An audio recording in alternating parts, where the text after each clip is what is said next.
Okay. All right. I'll call this meeting of the Torrington City Council to order. Good evening and welcome. Tonight we have here, as usual, Ryan Caith from KERM, KGOS Radio, and this is being broadcast live on the radio, and it's also being out there on YouTube. We also have Miss Cindy Shealy here from the Torrington Telegram. This is Tuesday, December 5th, 2023. This is the 23rd council meeting of the year and the first council meeting in December. Our first order of business is the Pledge of Allegiance, and I've asked Councilman Victrin to lead us in the pledge. I pledge allegiance to the flag of the United States of America and to the republic for which it stands, one nation under God, indivisible, with liberty and justice for all.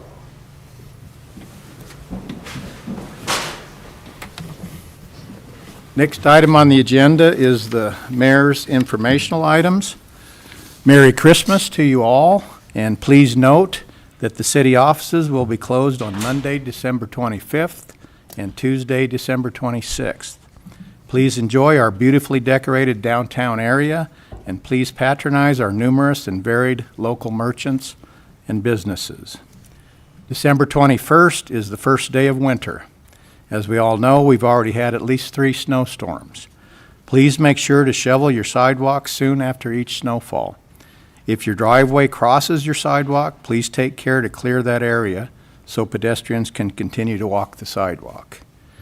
As always, please drive carefully, please slow down, and please do not use your cell phones while driving.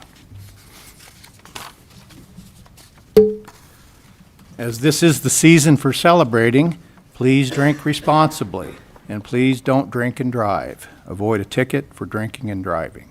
Again, Merry Christmas to you all.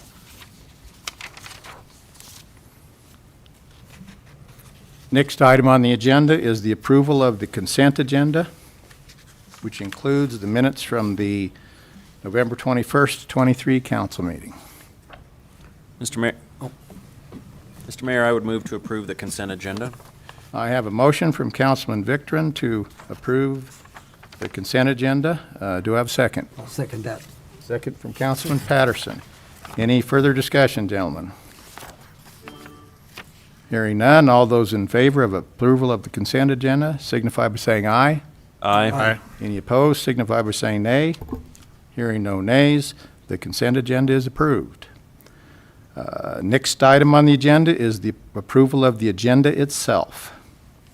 Move to approve the agenda as presented. I have a motion from Councilman Kelly to approve the agenda as presented. Do I have a second? Second. Second from Councilman Deal. Any further discussion, gentlemen? Hearing none, I'll call for a vote. All those in favor of approval of the agenda as presented signify by saying aye. Aye. Any opposed signify by saying nay. Hearing no nays, the agenda as presented is approved. I always explain this. I don't see any sign-up sheets in that box in front of Councilman Victrin, but this is a part of the agenda we call the public forum. This is for non-agenda items, and there's a time limit of 2 minutes, and the speaker must sign up before the meeting. This is a time for the council to listen. No action will be taken, but I always like to announce that possibility that people can address the council by signing the sign-up sheet and placing it in that box in front of Councilman Victrin. All right, next item on the agenda are the action items. First item on the agenda is council consideration of a request by Tiffany Leslie with the Bronco Bar to approve extended hours of operation on Sunday, December 31st, 2023 until 2 a.m. And by the way, for those who aren't really listening, that's New Year's Eve. So I would call on Chief Johnson. Thank you, Mayor and Council. As you've already pointed out, New Year's Eve is on a Sunday this year when we would normally have reduced hours of service. Tiff brought up a good point that it doesn't make much sense for them and for folks who are celebrating New Year's Eve to have that early closure. We're going to have extra staffing out, and we would fully support extending those hours until 2 a.m. for New Year's Eve. All right, and Chief Johnson, it's my understanding that Tiffany Leslie has a retail liquor license, but this extended hours till 2 a.m. on that Sunday going into Monday. Yes, sir. And would- actually, that's a great thing to bring up.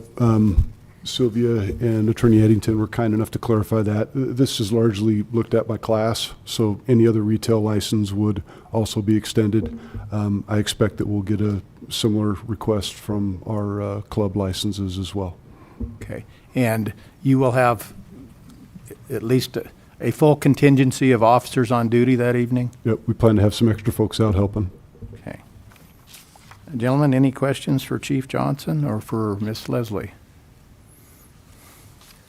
Mayor, I would move to, oh, I just have a comment, more or less, that Okay.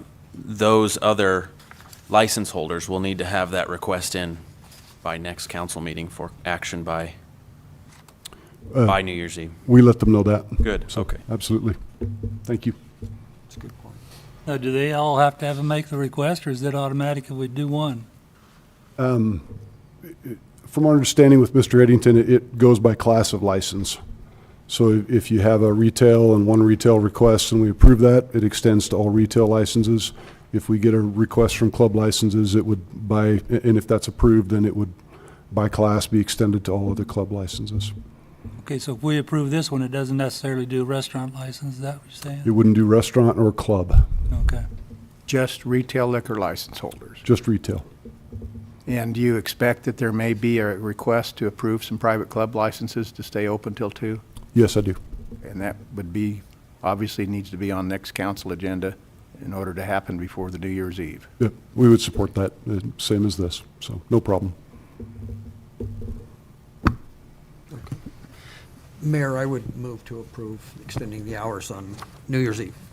I have a motion from Councilman Patterson on item number 1 to extend the retail liquor license hours from midnight until 2 a.m. Do I have a second? Second. Second from Councilman Victorin. Is there any further discussion, gentlemen? Hearing none, I'll call for vote. All those in favor of approval, especially of Tiffany Leslie with Bronco Bar for extended hours, which will include all the other retail liquor license holders, signify by saying aye. Aye.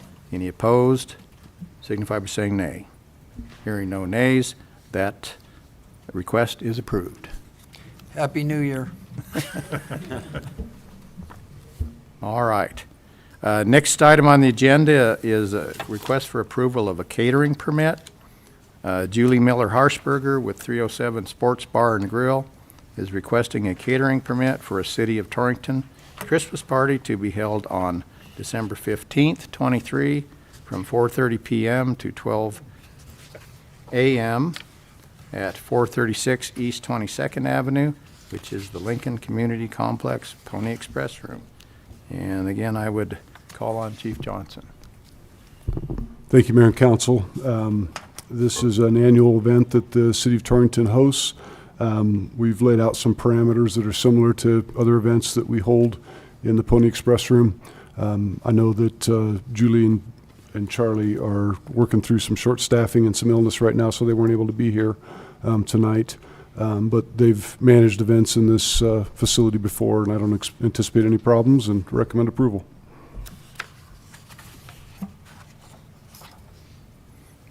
Gentlemen, any questions or comments for Chief Johnson? Mr. Mayor, I would, no further questions, but I would move to approve the catering permit for the city Christmas party.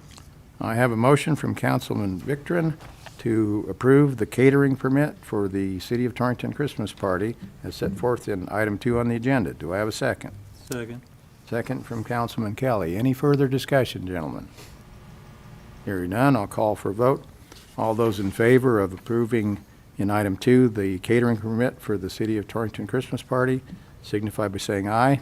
Aye. Any opposed signify by saying nay. Hearing no nays, that catering permit is approved. Next item on the agenda is another catering request to approve a catering permit. Again, Julie Miller Harshberger with 307 Sports Bar and Grill is requesting a catering permit for an emergency medical services Christmas party to be held on, I believe that's Saturday, December 16th, 23, from 4:30 p.m. to 2 a.m. at 436 East 22nd Avenue, the Lincoln Community Complex Pony Express Room. And again, call on Chief Johnson. Thank you, Mayor and Council. My comments on this are pretty much identical. City event for adults only.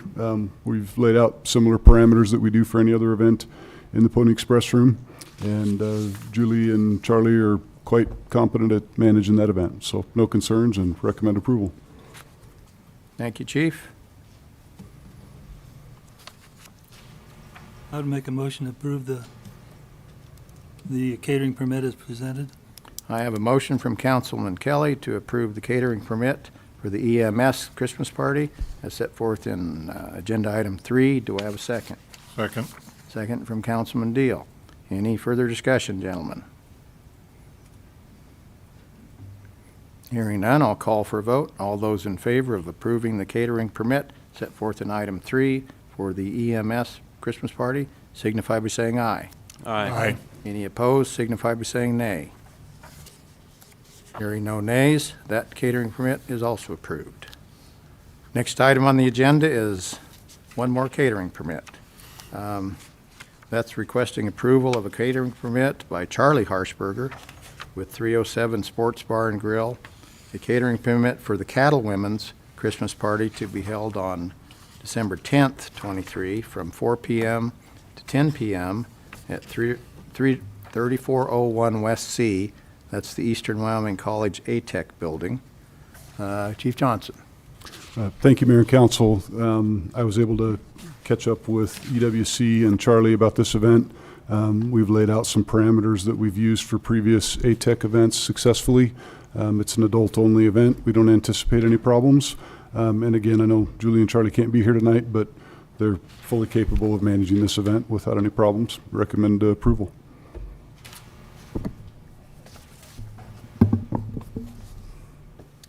Mr. Mayor, I would make a motion to approve this catering permit. I have a motion from Councilman Deal to approve the catering permit as set forth in Item 4 for the EWC, or the Cattle Women's Christmas Party at EWC. Do I have a second? Second. Second from Councilman Deal. Any? Victorin, I'm sorry. Second by Councilman Victorin. Any further discussion, gentlemen? Hearing none, I'll call for a vote. All those in favor of approving the catering permit set forth in Item 4 on the agenda signify by saying aye. Aye. Any opposed signify by saying nay. Hearing no nays, that catering permit on Item 4 is approved. My apologies, Mr. Victorin. It's okay. Second page of the agenda, item number 5, ordinance on second reading relating to the alcohol beverage permits in the city of Torrington. And I would call on Mr. Eddington to just read the title of that ordinance. It's an ordinance creating and enacting Section 5.12.045 of the Torrington Municipal Code, 2023 revisions relating to alcoholic beverage permits in the city of Torrington.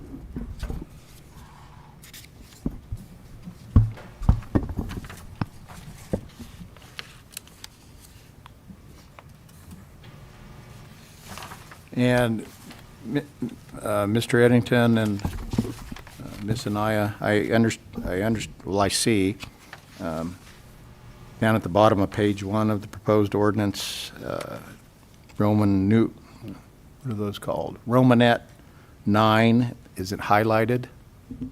And I recall that that was brought up at last council meeting on first ordinance reading, and thought that might be a good idea to include that. Can you explain that briefly, Chief? I'd be happy to. Councilman Kelly brought up the point that our current catering permit application does reference a food service permit from the state, issued by the state of Wyoming.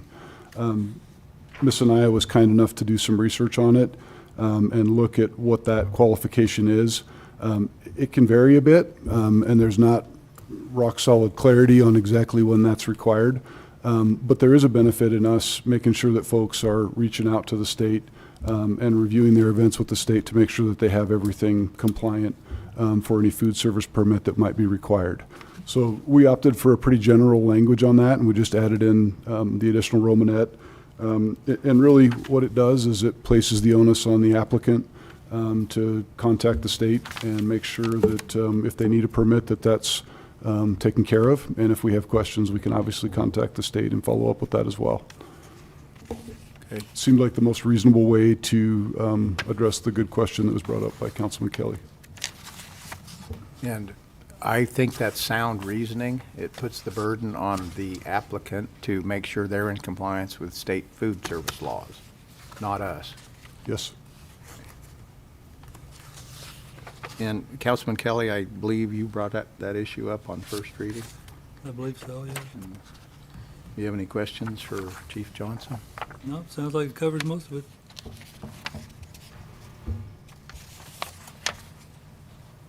All right. Gentlemen, any further questions or comments to the chief? Mayor, I would move to approve this ordinance on second reading. I have a motion from Councilman Patterson on item number 5 to approve the alcohol beverage permit ordinance on second reading. Do I have a second? Second. Second from Councilman Deal. Any further discussion, gentlemen? Hearing none, I'll call for a vote. All those in favor of approving that ordinance on second reading that's set forth in item 5 signify by saying aye. Aye. Any opposed signify by saying nay. Hearing no nays, that ordinance is approved on second reading that's set forth in item 5. Next item on the agenda is ordinance on second reading relating to liquor license / permit fees. And Mr. Eddington, would you please read the title of that ordinance? It's an ordinance amending and reenacting Section 5.12.020 of the Torrington Municipal Code 2023 revisions relating to liquor license permit fees. Thank you, Mr. Eddington. And I'll start the discussion. Chief Johnson or Mr. Eddington, my understanding of what we're doing here is on down at the bottom, IJKL. That's the only difference in this ordinance and what's gone on before, right? That's correct, sir. In accordance with statute, we changed the fee from $30, where it had been for many, many years, to $50. And that is reflected in the previous ordinance that you just approved on second reading. So this ordinance just supports the alcoholic beverage permit ordinance with the commensurate fees. And obviously, those other fees that are set forth remain bless you, remain the same. And my understanding from Ms. Anaya is that those fees are, that's the highest we may charge under state statute. That's correct, Mayor.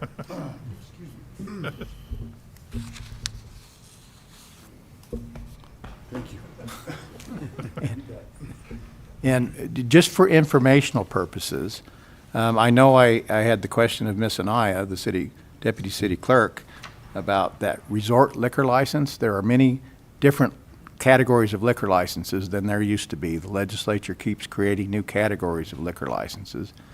And that 1A, which would cost the applicant $2,650, is for a resort liquor license. And I invite anybody in here to build something that would require that, because I think you have to have a convention center and a motel and a full bar and a full restaurant service. But that's what, we would have one available if someone wants to undertake a project like that here in Torrington. Okay. Just informational. Do we only have one? I'm not sure. No, I don't believe those are limited. I understand they're not limited, Councilman Victor. We'll take 3. If we get a hold of economic development. All right. Regarding the ordinance on second reading setting forth set forth in item 6. Are there any further questions of the chief or Mr. Eddington, gentlemen? If not, I'd entertain a motion on item 6. I would make a motion to approve statute on second reading. I have a motion from Councilman Kelly to approve the ordinance on second reading set forth in item 6 relating to liquor license / permit fees. Do I have a second? Second. Second from Councilman Victorin. Is there any further discussion, gentlemen? Hearing none, I'll call for a vote on that. All those in favor of approving that ordinance on second reading as set forth in item 6 signify by saying aye. Aye. Any opposed signify by saying nay. Hearing no nays, that ordinance on set forth in item 6 is approved on second reading. All right. Next item on the agenda is the item 7, review and consideration of updated lease agreement with SE Municipal Wyoming LLC regarding the airport solar project. And before I call on Mr. Eddington, I just want to remind council and anybody listening, this issue was on the agenda last council meeting, but Mr. Eddington was ill that evening, and he is the city attorney, and it is a substantial lease. And I think we all felt more comfortable to have a meeting with Mr. Eddington present so that if there were any questions by mayor or council regarding that lease itself, Mr. Eddington would be here to answer those questions. So with that preface, Mr. Eddington, I just call on you on this. Thank you, Mayor and Council. We've spent a lot of time on this, a lot of revisions. I believe this is at least the 4th, if not the 5th revision. It's to the point that I think it makes me much more comfortable. The substantive changes in this latest revision, if you will, start on page 2. Under the rental, originally they were talking about starting rent the month following an institution of construction. I wanted to clarify that, and now they say the first day of lessee's initiation of construction activities, including any site prep or dirt work.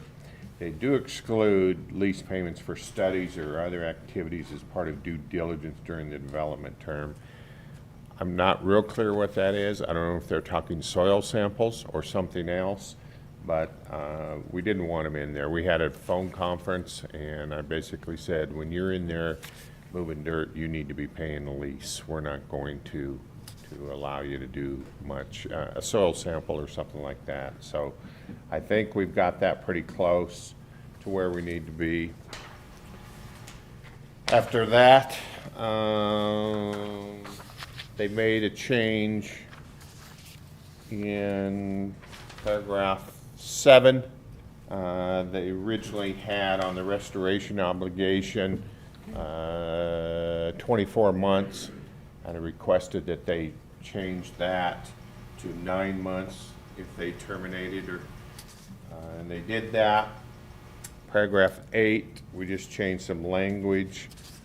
They wanted us to inspect with 24-hour notice. I told them we weren't going to give them notice to inspect our own real estate, so we would give them reasonable notice, and that's what it says now, upon prior notice to lessee. And so 8 was changed to my satisfaction.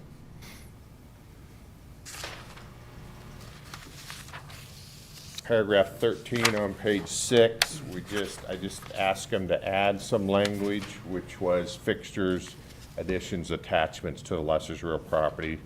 Try to clarify that so there was never an issue about they having to pay for that, anything that was taxed on that. Paragraph 18, there was actually a large paragraph that was deleted. The last 1, 2, 3, 4, 5, 6 lines was deleted. We didn't need it because it talked about easements that aren't necessary because we own the whole thing. So that was deleted for clarification. 19 Mr. Mayor. talks about mortgages on page 7. Mr. Eddington, Eddington. hang on just a second. Just a second. I think on page 7, Mr. Eddington, in paragraph 18, the second line there, should that not read, existing roads and lessee shall not construct, instead of constructed? So on paragraph 18, you said? Yes, on page 7, Oh, page 7. second line, Provided such rights only pertain to existing roads unless you shall not constructed instead of construct. Yeah, we need to clarify that typo. thank you. Sorry, I apologize for Nope, interrupting. I'm glad you caught that. Once an English teacher. Moving just down from that, paragraph 19 on mortgages, that's been a problem for a long time. We finally got them to, and some of it is, they're based in Nebraska, and they do a lot of deeds of trust, and so I think mortgages are different over there.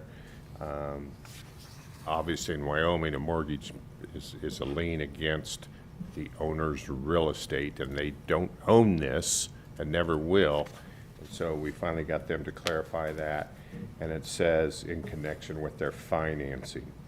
And then the last sentence of that first paragraph specifically says, for the avoidance of doubt, foregoing right shall not permit lessee to mortgage or otherwise encumber lessor's fee title interest in and to the leased premises.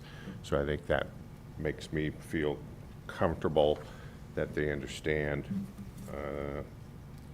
that they don't have any ownership. 20 is kind of a little bit repetitive, but the third sentence talks about not attempting to mortgage any real property owned by lessor. And that's really what we're after. And they wouldn't be able to get a good lien anyway, as Mayor Dovey knows, because the city would have to sign off on that in order to get it of record. And of course, we wouldn't do that. And then I believe the last one, if you would turn to page 9, paragraph 30. We had quite an issue with them wanting or having the ability to terminate at any time.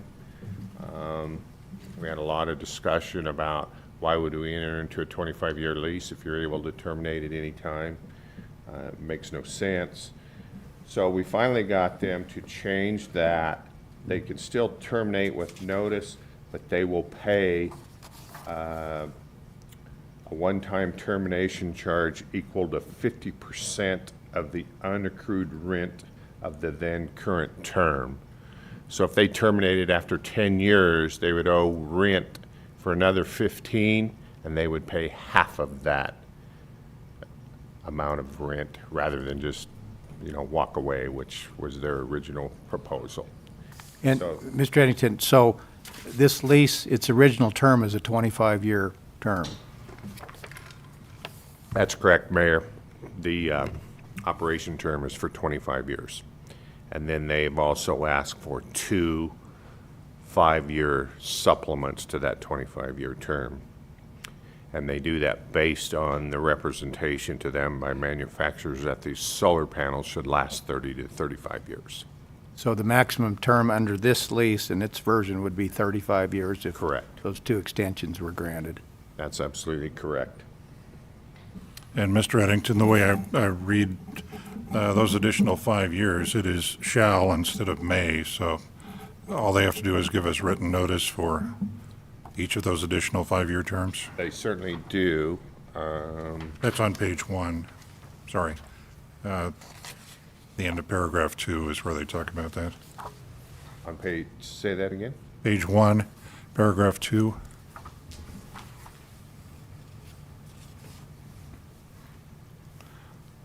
So the end of Shall paragraph 2. have the right to further extend for 5-year terms with written notice within 180 Yeah. days of expiration, so that'd be a 6-month notice, which is, And shall is mandatory. well, shall is mandatory, so, but it's in the context of shall have the right to extend it, but it's conditioned by the 180 days notice. So you are agreeing to, if you agree to this, you're agreeing to the 2 5-year extensions subject to timely notice of 180 days.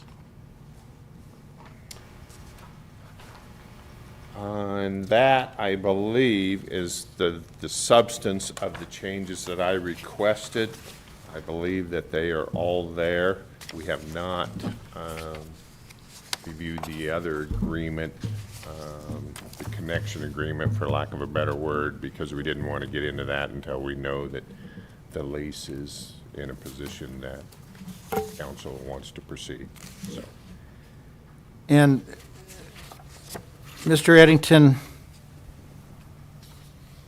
and just a little bit of background to my question, or foundation for my question. I became aware of this when I became mayor in January of 2023, and I believe this company approached the city back in the summer of 2022. I believe that's correct. And over discussions we've had since I've been mayor, I had the number of $17,000 in my head about the value of this lease on an annual basis. But that was based on a $500 per acre annual rental.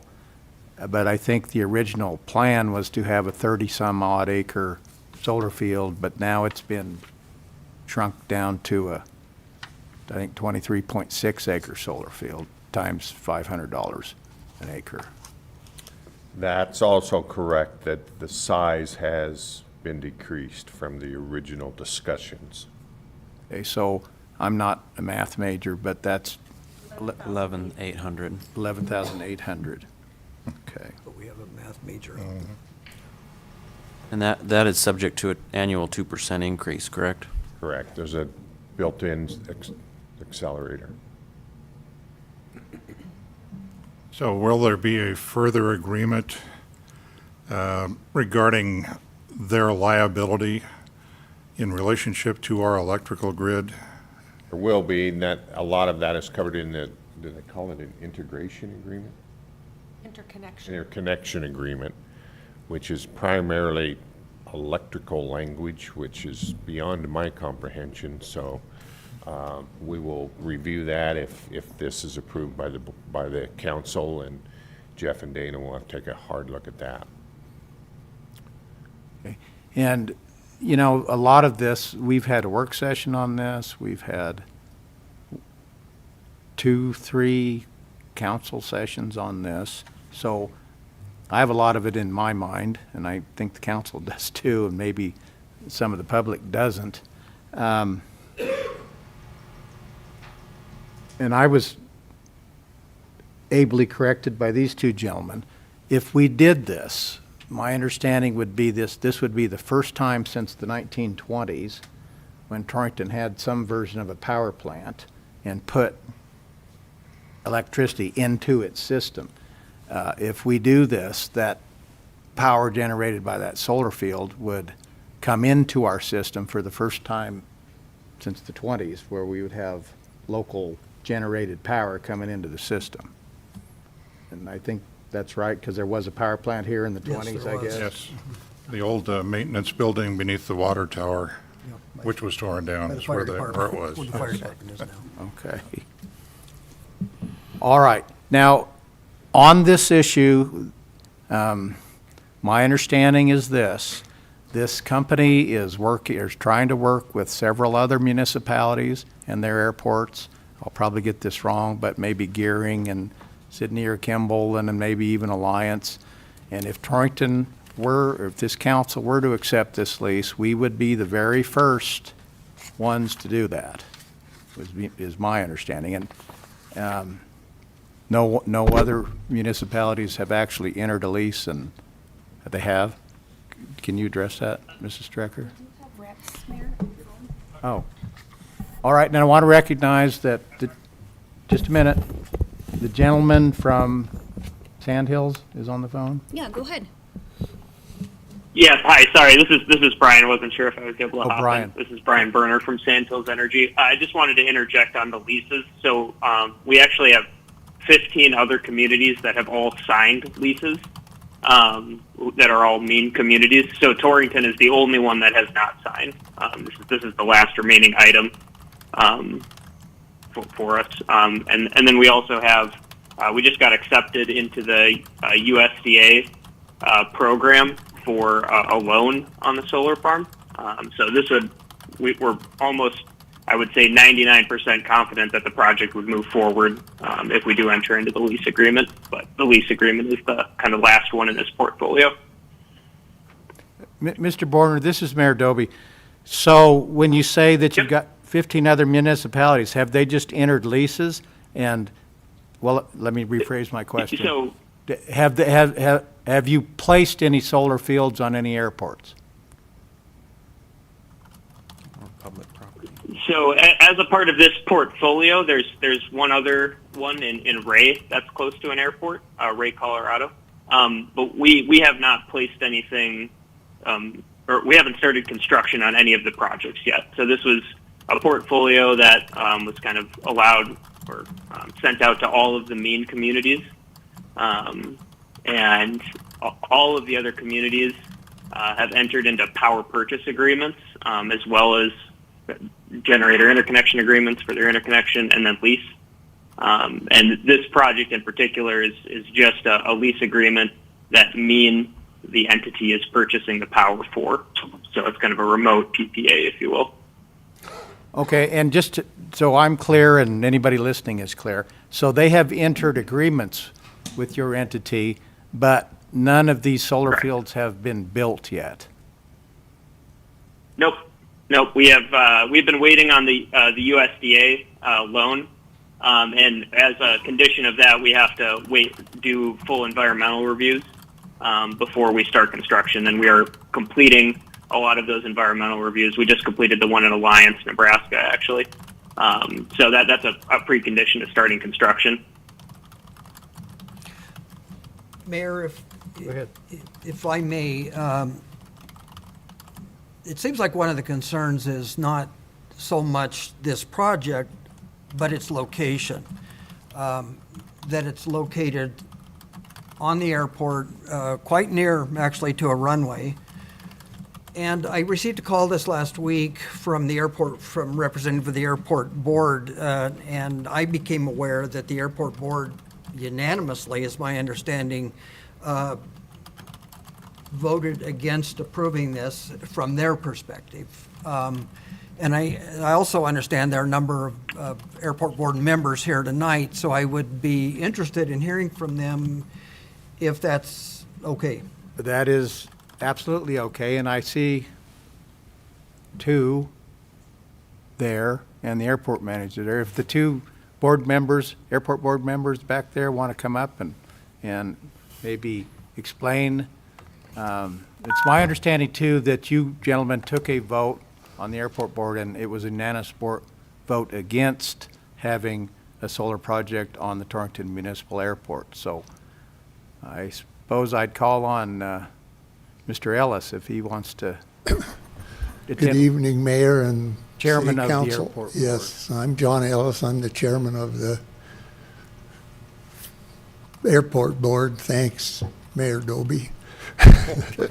You're welcome. And we voted unanimously to not have it on the airport because there's so many unknowns as far as aircraft, and there's a number of issues that we don't know about, the effect that this may have on the airport as far as radio frequencies, as far as glare from the solar panels to the aircraft as they're coming in.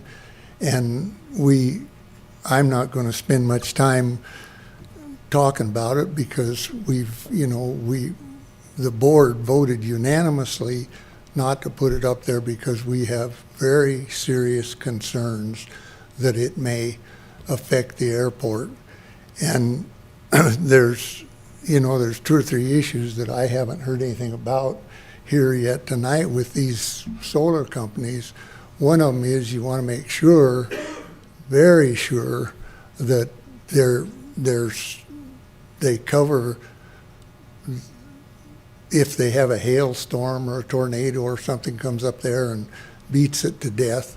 And these companies have a habit of forming a LLC and things like that. And then when the chips is down, they move out and leave the people hanging. And I have, I've got a lot of experience in these kind of stuff with, both with wind and solar. I've dealt with it for a long time, so there's just some very serious issues, and I'll let Randy, he can talk more about what he thinks with the airport, what the airplanes and stuff. And just for the record, Randy Baugh is a member of the airport board. Yes, good evening, Mayor and council members. I'm also a member of the Torrington Flying Club, as is Councilman Victorin. And we've talked to some of the members, and part of our concern is the glare coming off of there. And we're wondering why they are interested in putting it by an airport. It seems like there would be better places to put it. And another thing that we've talked about at our meeting too is the maintenance of the weeds. You know, who's going to take care of the maintenance of the weeds? And as we discussed at one of our meetings, you know, this is a hail zone. And if you've ever seen the solar panels in Scotts Bluff north of the cemetery, you can see what a mess they are, and you know who is responsible for replacing those, and how are they disposed of, are some of the questions we had. So thank you for your time. And one more thing, I'll say that the airport board is very, very cognizant of this, of the city. We look out for what you know, that airport's really important to the city of Torrington. You all know that. And we know that. We like to fly, and airplane people are kind of nutty people, but we do care about the city, and we discussed when we talked about this of the advantages that we could see to the city, and that little amount of money is not a very big advantage to what, you know, to what they're trying to tell you that it is. And everybody knows my feelings on these things, so I'm not going to expound on it any longer, but we do take the city into big time into concern on our board meetings and stuff, as Shane can testify to that, and because that's what we're there for. We're there for you guys and for the city of Torrington, and because we like to fly. And along that development of the airport, I know that's been a plan of the city to develop the airport as an airport. Yes. And we, I don't know, several months ago changed the way we calculate leases for hangars and all that, with the hope that we would get more takers on wanting to put hangars up there. And it's my understanding that that worked. And we've had several new applicants for leases. I've signed them. Yeah. For new hangars up there. And that's sort of, is that the track that the airport board is looking for, like developing Absolutely. that as an airport per se, right? Yeah, we want to see it. We want to see it thrive, and we think that it can with some changes. And I think we've already, here in just the last while, made some big strides like you're talking about at the airport. And we will continue to do that. And then with the lights and stuff that we talking about, that $1 million deal for lights, I think we've kind of handled that and saved the city quite a bit of money. So that's our goal for the airport, and we want to see it thrive. You know, I've been here a long time, and I used to spend a lot of time up there with Jerry. It's just a great place. It's the only airport in the country that you can just drive into, go in there and sit down, visit, have a cup of coffee, and talk about airplanes, and that's what people that fly likes to do, besides fly. So, you know, it's important, very important. Well, Mr. Ellis, let me ask you this, because I'm not a pilot. Yeah. Mr. Victorin, I think, is one or is becoming one. Councilman Patterson and I were looking at that map.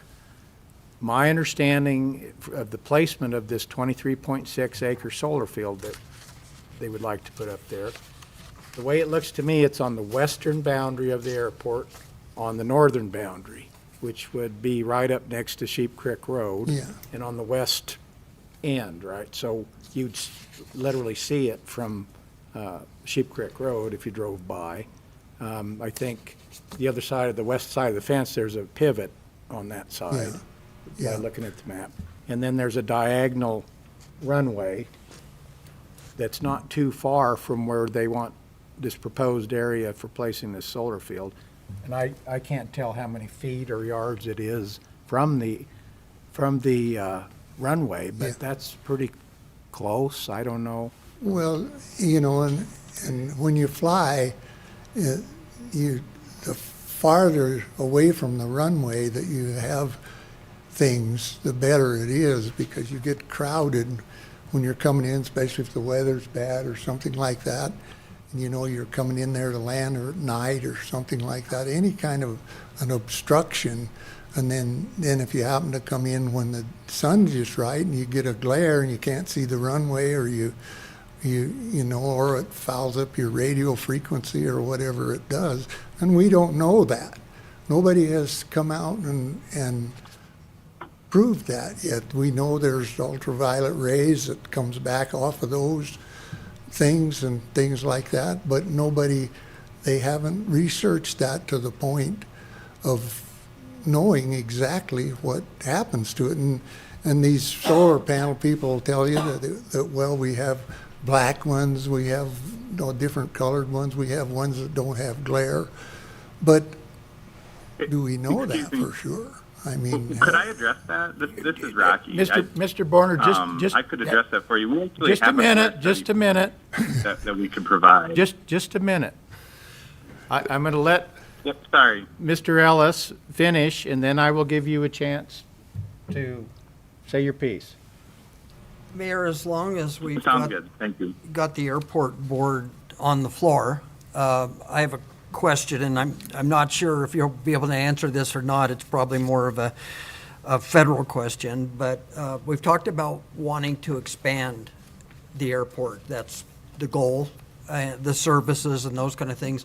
Part of that potentially down the road could be an expansion of runway length. Is that a possibility? And if so, we're looking at a 35-year lease. Would that be permitted to expand that runway with that solar field placed where it's projected?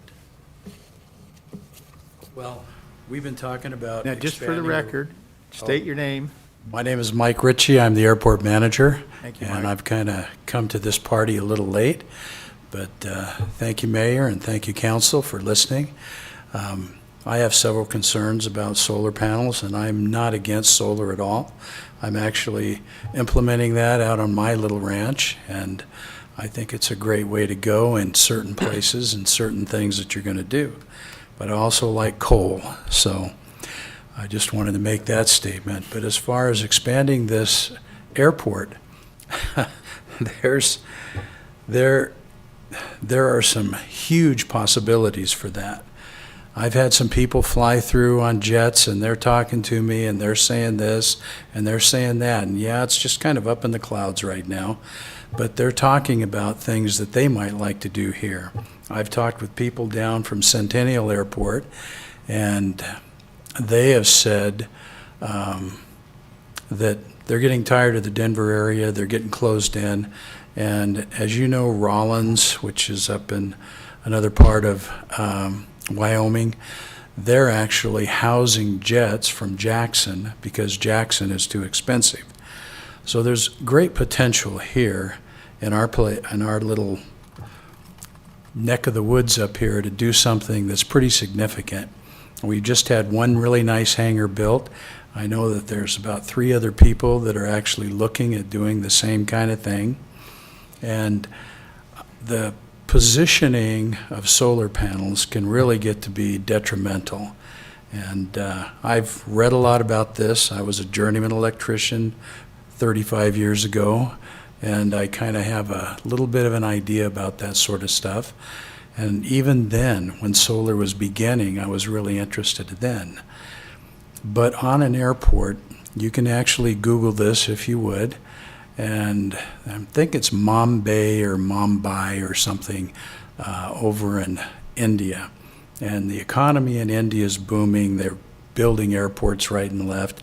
And they actually have a mandate there that everything has to be green and it has to be solar. They have a lot more sun than we do. But now they're coming out with all kinds of studies where pilots have been blinded. There's actually been retinal damage and different things like that from the positioning of the solar panels. And that is something to me that if you do something like this, you have to get it out of the sight of the pilots I just don't see it as being safe. And as an aviator myself, and having seen these weather-related / whatever we might be doing / problems around an airport, we don't want anything to ever happen. We don't want any accidents. We don't want any of that sort of thing. So, these are some of the concerns that we have on the airport board. And one of my biggest concerns is, of course, not just the safety issue, but seeing this airport go forward and seeing it really do what I think it can do. I mean, I think we can extend the runway another 1,000 feet, and we're going to have jets coming in here like you won't believe, because we just happen to be in a really good spot. If they're going to California, if they're going to Oregon from Texas, any of those kinds of things, we're about the halfway point. And I have people that come in regularly who program coming here because they like our price and they like our staff and they like the way we do things. And we get them filled up, we get them on their way, we don't hold them up. We do customer service to the hilt. Now, that brings people to us and they start talking, and I've gotten a lot of, what do you call that kind of business networking type stuff. Exactly. And so I have this concern on the solar stuff. I don't want to dig into that because I see something bigger coming. As a U.S. Air Force veteran, I can tell you that things changed from ground troops to Air Force, and that's the way war is done now, is from the air. Airports have a huge play, and I think even in transportation in the United States, they're going to have a huge play. And Torrington Airport is a business class airport, and that puts us right in the middle. There's the smaller airports that do things like Lusk or somewhere like that. And then there's bigger ones like Casper, where they might have an airline, or Cheyenne, where they might have an airline. So we're kind of in the middle of that. They call us business class, and I think we're on the edge of something here. And what I don't want to do is do something that might be detrimental to that future growth. So as I think about it, I think number one, safety. And, there's just no way solar panels should be close to any kind of a runway. And they need to be out somewhere where pilots aren't going to actually have to deal with that flash, because there's going to be a time of the day when it's going to flash. And it's going to be in their eyes, and, that makes things unsafe. So that's my story, and I'm sticking to it. Thank you, Mr. Ritchie. All right, I'm going to give Mr. Borner, he's heard a lot from the airport board and the airport manager, and I know he wants to say something. So, Mr. Borner, you have the floor. I appreciate that. And I also have my colleague, Rocky Yanakouros, who's on the line. Rocky, do you want to talk a little bit just about the anti-reflective and the glare study?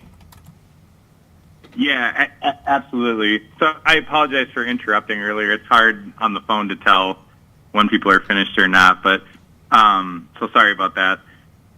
So, on the safety side of it, that's the side of it that we can pin down. We can objectively verify glare studies. I mean, there's multiple different softwares out there, and the FAA has really good guidances on this. So that part of it is pretty easy to address.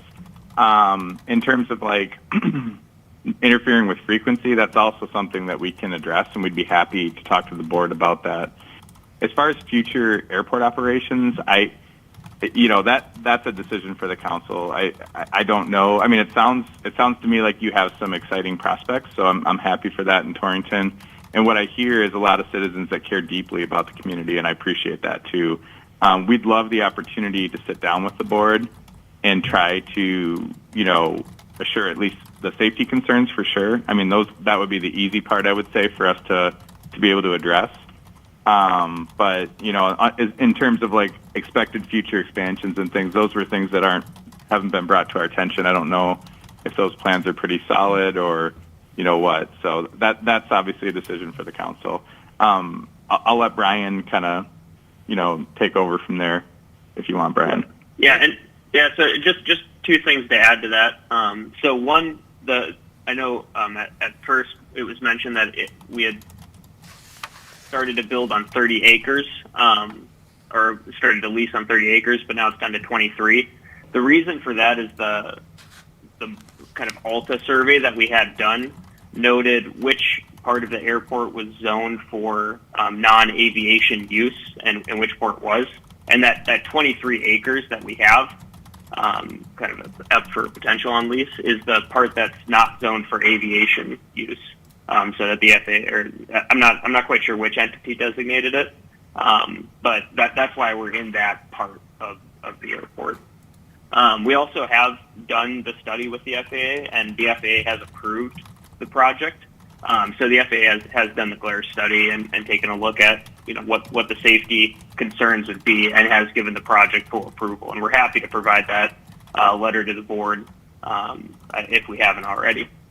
And then just kind of going down a couple of the other things that were mentioned.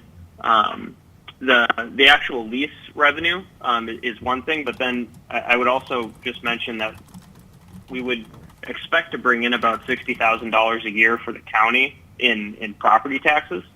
So that is something also to consider in terms of what this is actually bringing to the city of Torrington. And then finally, I know there's always some concern about hail in the area, and especially with the hailstorm in Scotts Bluff. I just wanted to provide an update on that. So, I mean, we'll take an insurance policy out as the operator in Scotts Bluff did, and that solar project made a full claim that has worked out for them, and the project will be online by the beginning of next year. So it was down for about 6 months, and sections of it were down, so not the entire part. But that project will be online. So that's kind of how we would typically handle it. I mean, it's certainly a pretty big capital investment for us, so if we're not going to just lose it to hail. I don't think I missed anything else. Yeah. All right, well, thank you, Rocky and Mr. Borner. At this point, I know we have Dana Utes here, who is our electrical superintendent, and I would like to invite Mr. Utes up here. I know Mr. Utes, you've spoken to this issue at several meetings, and yes, sir. I want you to talk about two things. I want you to talk about your concerns about putting that electricity that would be generated by the potential solar project into our system. That's one thing. And then your concerns about Torrington being the first one without being able to look at other smaller airports and see what their experience with this is. So that is my biggest concern, that we don't have a baseline to go off of. I've spoken with Rocky and cross-discipline, and for the most part, it looks okay. And they've assured me that everything's going to be okay, but speaking with other entities that they've had harmonics issues, which causes overheating in transformers. I just have major concerns on that. And for $12,000 a year that goes straight to the airport, I don't know what that's going to do for the airport.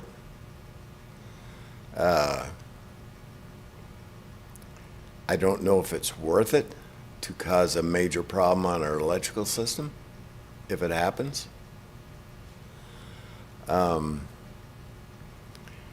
I have not really been in favor of this project from the get-go.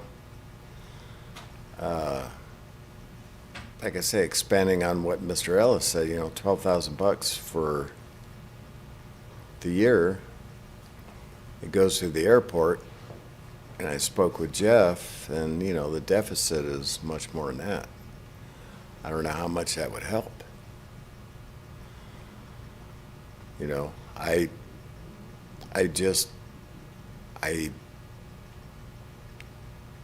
would rather we have somebody we could talk to that they have an installation with for a year, that we could say, have you experienced problems?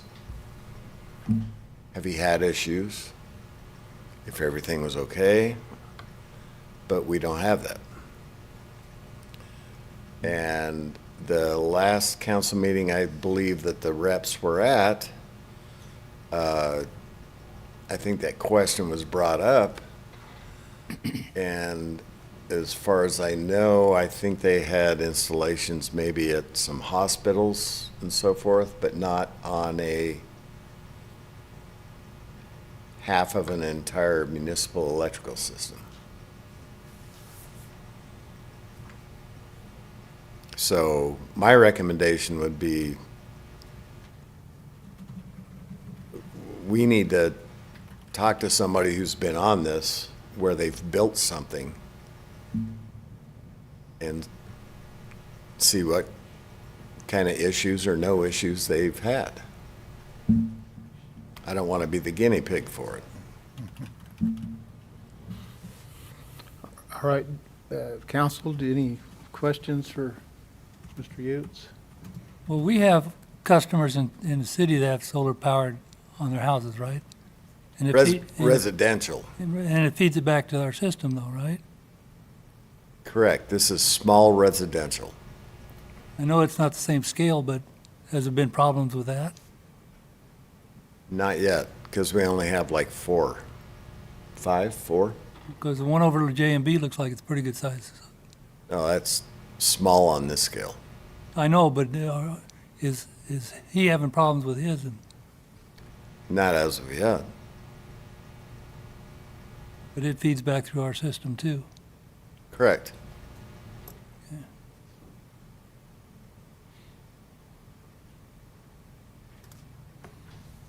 But at a vastly different scale.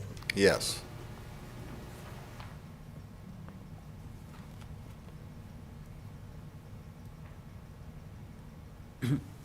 Dana, I really don't know how that works, but my understanding of that setup, he would consume most of the power that he generates right then and there on that property.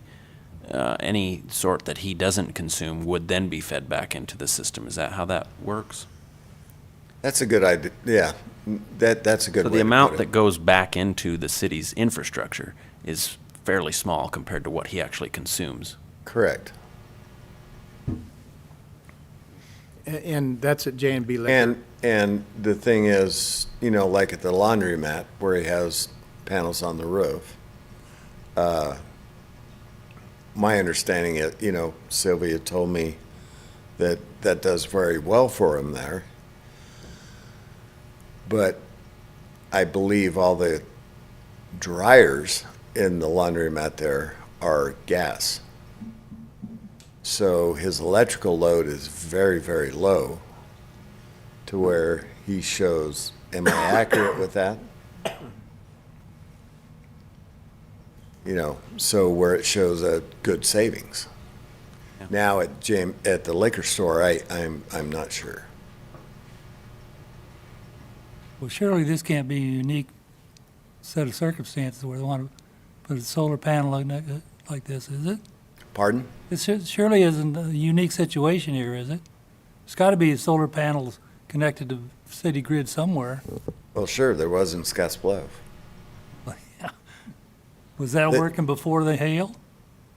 Yeah, and MPPD, it was connected to their line, and I called the operations manager at MPPD, asked him about the harmonics issues.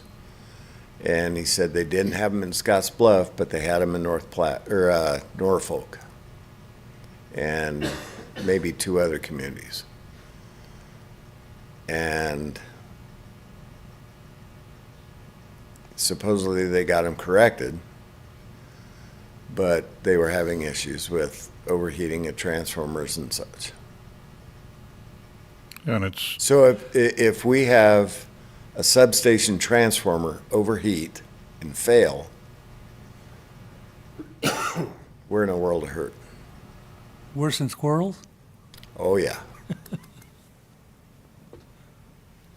yeah, and it's not unique in the general sense that solar has been used for a long time.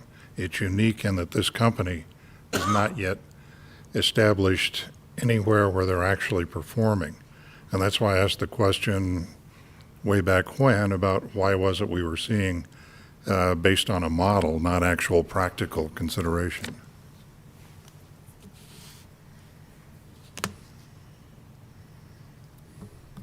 And that's Go very accurate.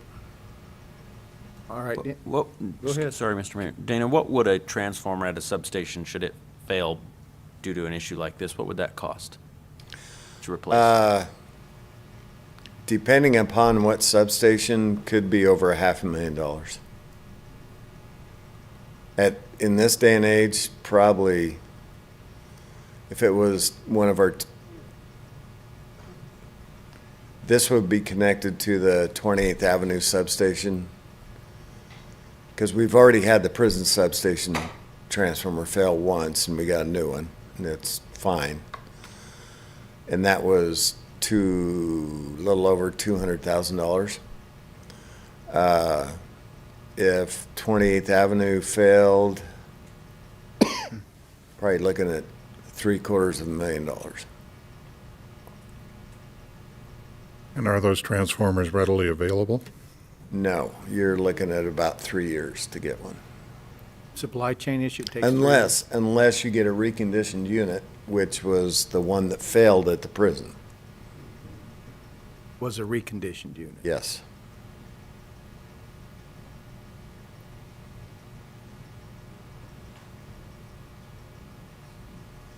Before I ask Mr. Hughes to sit down, do you gentlemen have any further questions for him? Okay, thank you, Dana. All right, Don't thank you, leave Mayor and yet. Council. And at this point, so we had the airport board, and we allowed Rocky and Mr. Borner to respond. We had Dana Utes, our electrical superintendent, speak his piece and answer questions for the council. So I'd give an opportunity to Rocky, and I can't remember your last name, I apologize, or Mr. Borner, to address the issues that Dana Utes just raised. Thank you. Yeah, so I appreciate Dana's research into this, and his job is to protect the infrastructure with the city, and we appreciate that too. As I mentioned in the last council meeting that I was at, that I attended, this is absolutely something that you can require in the generator interconnection agreement. So you can mandate that a certain harmonic level must be met, or you can disconnect the system. That's something I would suggest addressing it there. In terms of a reference, you're correct that the most comparable project that we have for you to talk to would be at a hospital, but it's the same. It's a 4 megawatt project that feeds into the grid. It feeds into the meter there for the hospital first, but the majority of the load flows back through a net metering policy back onto the grid. So I'd be happy to provide that contact information for John Mercer at Great River Medical Center. I think that's going to be the most comparable to what you guys have going here. But in terms of Dana's concerns, they're valid, like for him to hold that concern about harmonics and other things like that. And I would suggest that you address those legally with the right to disconnect the system if we're ever not in compliance with that. So, that would be my suggestion, Dana, and hopefully that, would give you a sense of comfort there that if we're ever not meeting the harmonic requirements that you're stating, you would just disconnect the system until we were able to address it and meet them. All right, thank you. Is there anything else that you wanted to, Mr. Dana Utes wants to come back up, so I'll allow him a bit of rebuttal, and then I'll allow you time to answer anything new issues that Dana raises. My concern would be and I appreciate Rocky's comments. My concern would be, once those issues came up, to address and shut it off, would it be too late already? That's my concern. Yeah, And what I'm then hearing not is- only financially, but load-wise, switching stuff around to cover the loss, would we be able to do that in the summer? I doubt it. That was my concern. That was my only response to that. Okay. And Rocky, you just heard Dana. Do you have any response to what he just said? Yeah, my only response would be that I'd like to work through that with Dana. I'd like the opportunity to work with Dana to try to see if we could come together on that. I think we can, and it'll require some third-party engineering costs that we're happy to pay for to really address that. How, what is that significance of time for harmonics? We can demonstrate that we can measure it. We can demonstrate that we could have it automatically shut off at a certain harmonic reading. And I think we could address liability there too, so that if we're ever not in compliance, that liability would fall to us, being outside of the generator interconnection agreement.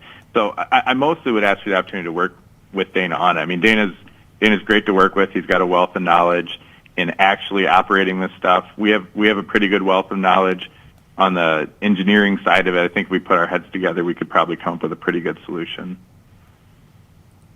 Okay, thank you. And I don't remember who addressed this question that I had at, I think, the last meeting when there were several of you present.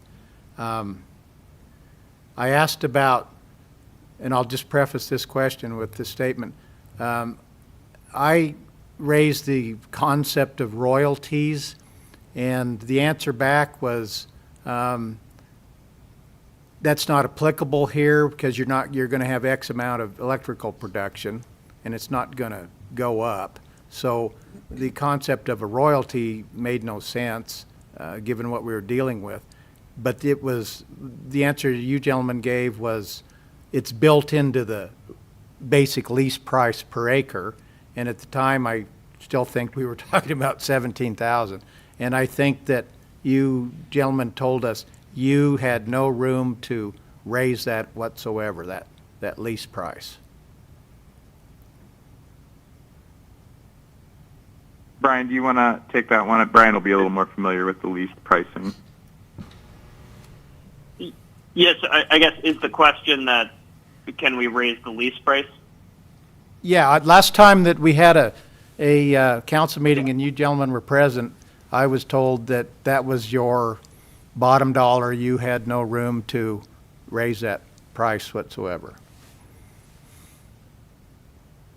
Yeah, so I guess I would just say the lease price has been negotiated across all 15 different communities, and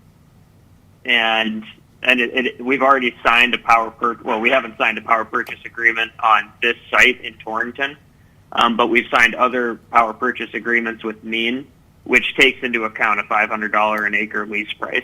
And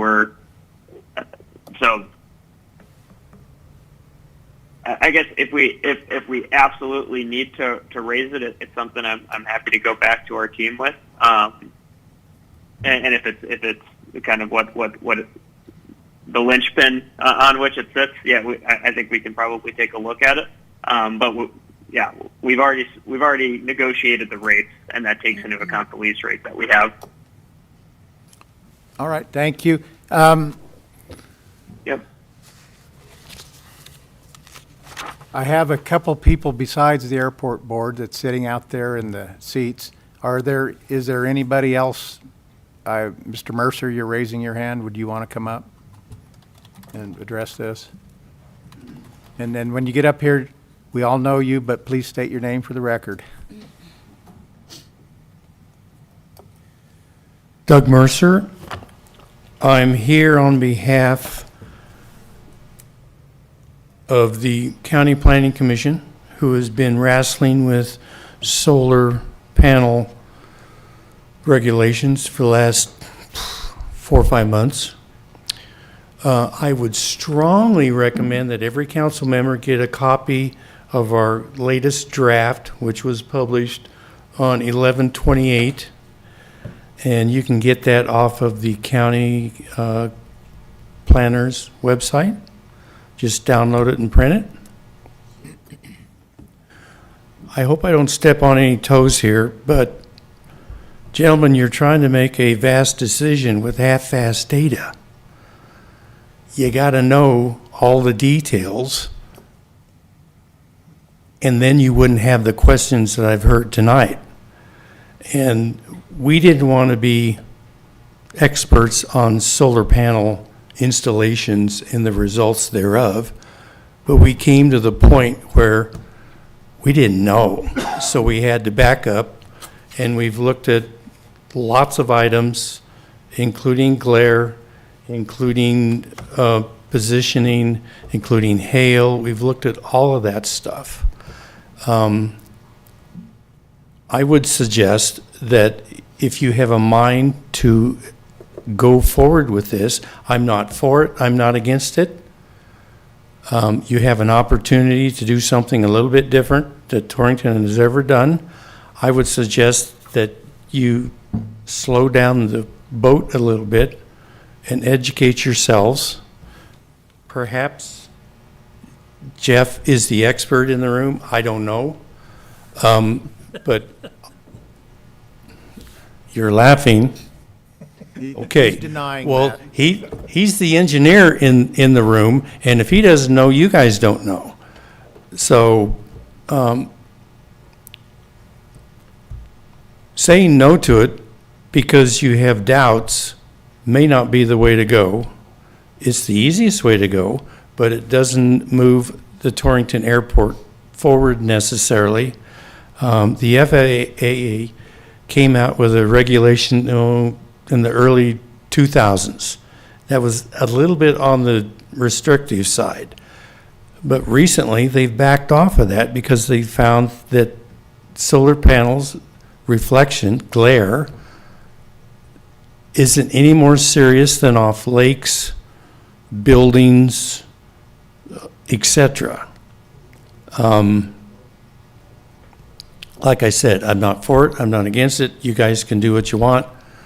It looks like we're going to have a 1,200 plus acre solar farm in Goshen County. We don't have your connectivity questions because it's going directly into a transmission line, and it leaves the state, which means it doesn't do Wyoming all that much good except for the construction and the maintenance and those types of items. So, again, the only reason for me to be here is I think you need to be a little more educated to make a good decision for the future of Torrington. And that's all I have to say. Thank you, Mr. Mercer. You're welcome.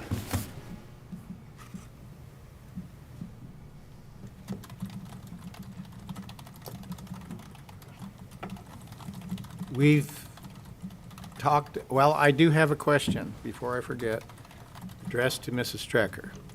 I don't know if it was Mr. Borner or Rocky who mentioned that their calculation, if this project were to go forward, would result in a $60,000 per year increase in, I guess, property tax.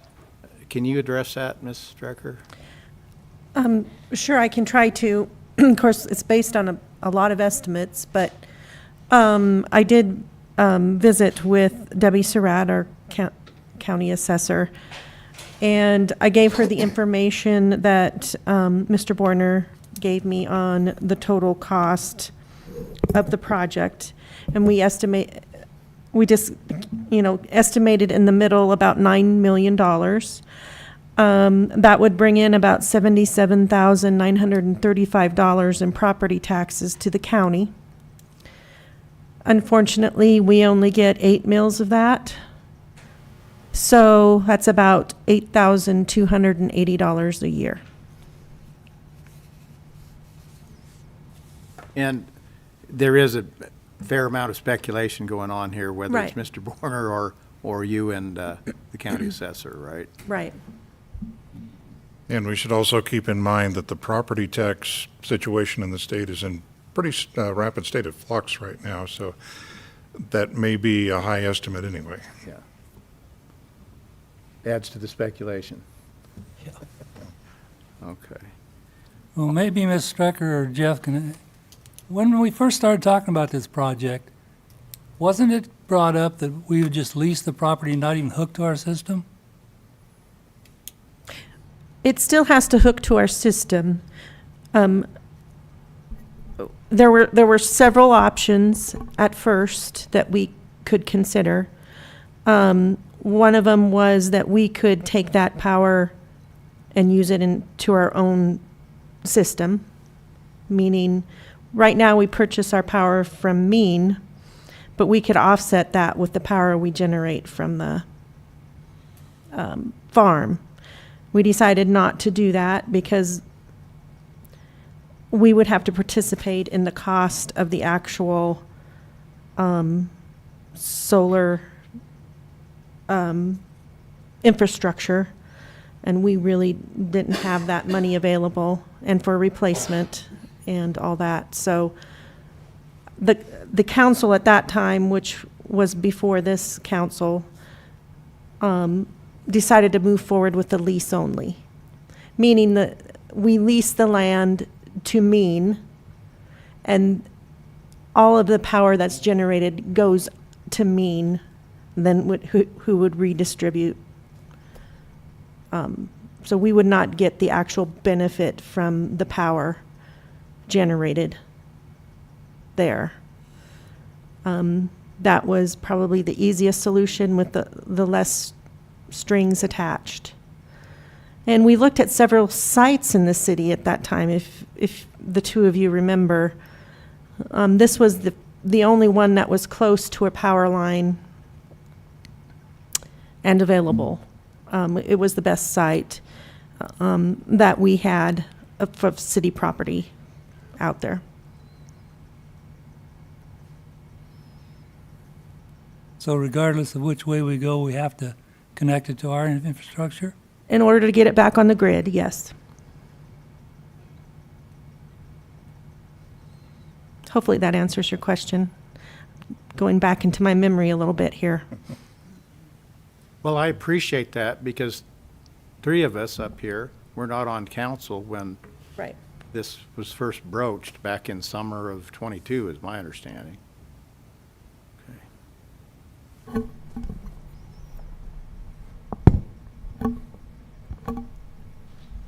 All right. I just want to say, I think we have vetted this project a lot. We've had at least 1 work session, maybe 2, I don't recall, 2 work sessions on this. I know we had a full-blown council meeting with gentlemen from Mean and from Sand Hills here present, and now we've done the same again tonight. This is the first time we've had the airport board show up, and I appreciate that, gentlemen. And first time we've had the airport manager, Mr. Ritchie, show up, and I appreciate that, gentlemen. So it's been questioned and discussed a whole lot. And before I end this discussion, I would give an opportunity to Rocky or Mr. Borner for any last words that they might want to address to the council.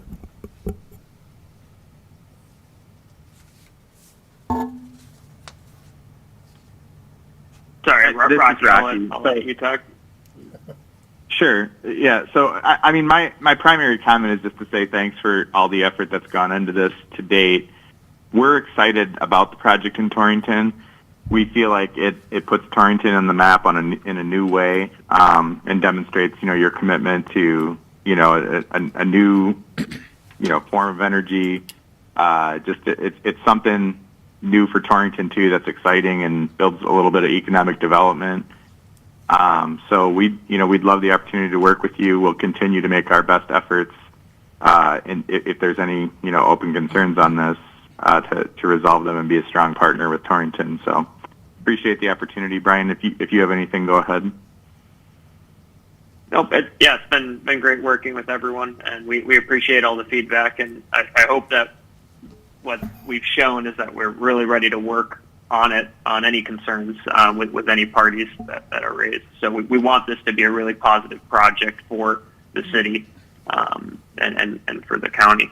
So yeah, we want to be a good partner here, and appreciate the time.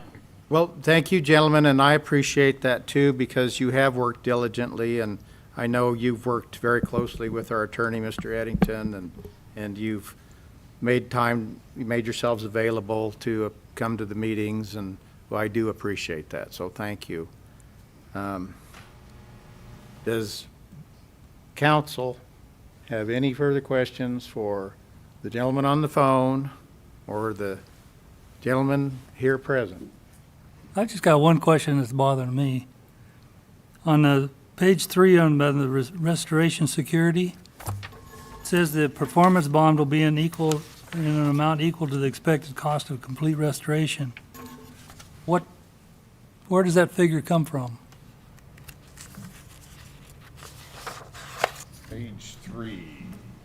Like the meeting last night, they said the auto facility out that 1,200 acres, they got like $9 million to set aside for restoration.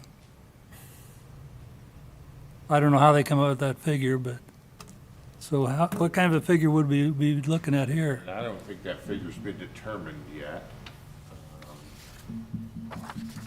That would have to be something that we would have to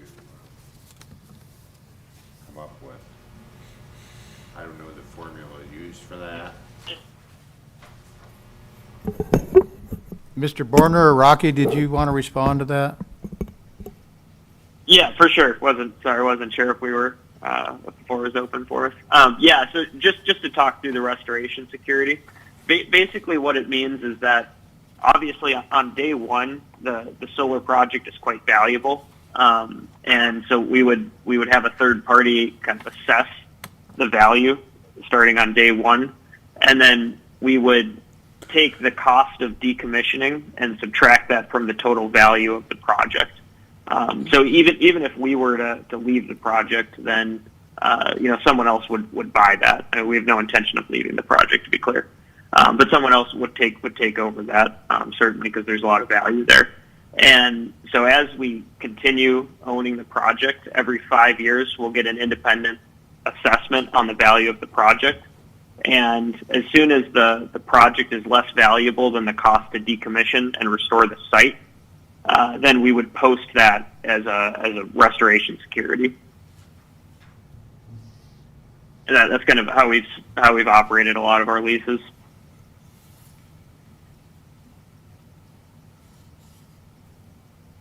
Thank you. Mr. Kelly, does that help answer your question? Not really, but It's almost like in a reappraisal every 5 years. If you look at that last sentence in page 3, it talks about determined by a qualified third-party engineer. And so they're revaluing it based on a decrease in the value of the solar panels rather than an appreciation in most real estate situations. So it's a little bit of a reverse valuation, but it would be done by a third-party, independent third-party engineer.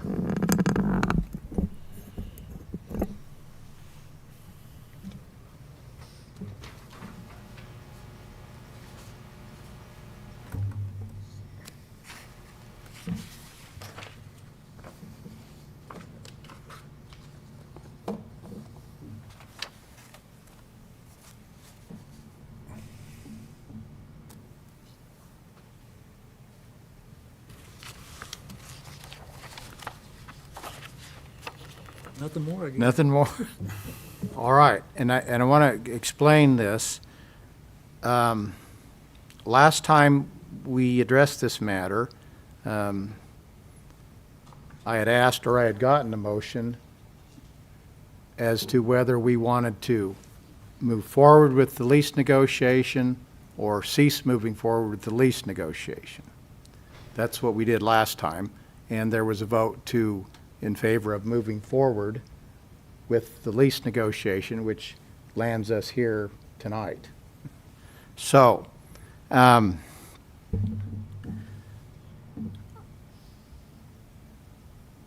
would entertain a motion. I think we've talked about this. I don't think there's much more that we can learn about it. So I would entertain a motion to cease negotiation of the lease and be done with this negotiation. I would entertain a motion if someone wants to make that. Mr. Mayor, I would move to terminate and cease negotiations on the lease for the airport solar project. I'd second that. All right, I have a motion from Councilman Victorin to cease termination of negotiation on the proposed solar project at the airport, and I have a second from Councilman Patterson. Do I have any further discussion, gentlemen? So what I understand by making the motion, that this effectively killed the project? That's why I would understand if this motion is approved, that it would indeed kill this project. Mr. Mayor, that was the intent of my motion, to cease negotiation and terminate negotiation. Yeah, and that was my understanding, Councilman Victorin. And the second's understanding? Yes, it is.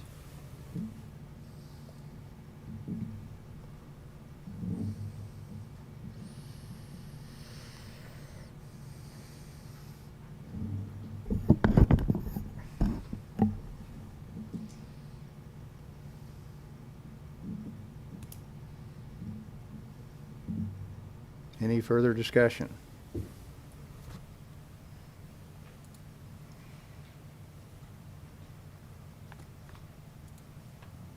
Call the question, Mr. Mayor.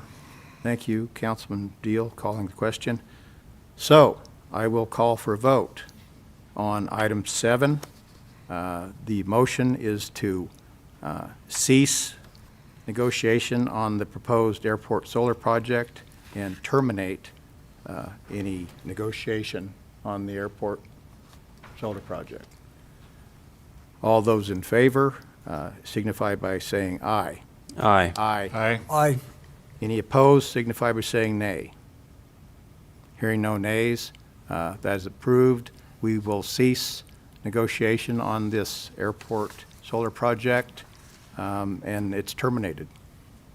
Thank you, and thank you, gentlemen. Thank you. All right, next item on the agenda is item number 8, resolution number 2023-13, approval of a Homeland Security grant application totaling $75,000. And I know EMS Coordinator Chuck Kenyon is here, so I'd call on you, Mr. Kenyon. Attorney Eddington, did you want to read the resolution? A resolution authorizing submission of a Wyoming Emergency Management Program grant application with the Wyoming Office of Homeland Security for the purchase of an essential vehicle for the city of Torrington. Mayor and council, I stand before you with a much simpler topic than you just covered. We have an opportunity to participate in the grant process with what's referred to as reversion funds at Homeland. These are unspent or returned funds from a prior grant period to participate in the purchase of an emergency management vehicle. I stand for questions. Mr. Kenyon, I know that every time you have an opportunity to apply for a grant, and 100% grant, for an emergency vehicle, you've done so. How many times have you done that? I've been doing the job for 5 years since Mayor Adams brought me on board to keep me out of trouble. And we've put in 4 applications during the normal grant cycle in the State Homeland Security Program and been rejected 4 times. And that would have been for 100% grant? That would have been for 100% grant, sir. Okay. And I know I've had a conversation with you, and I'm not sure, I know you've talked to some of the councilmen, if not all of them. How did this come to your attention, this grant that you were asking us for approval to apply for? Well, it's both the former county emergency manager, Shelley Kirchhofer, and the current county emergency manager, Tom Bozeman, and I, and Yoder emergency manager, Justin Burkhardt. It's hard to get the hats right on that gentleman. He's in a lot of stuff.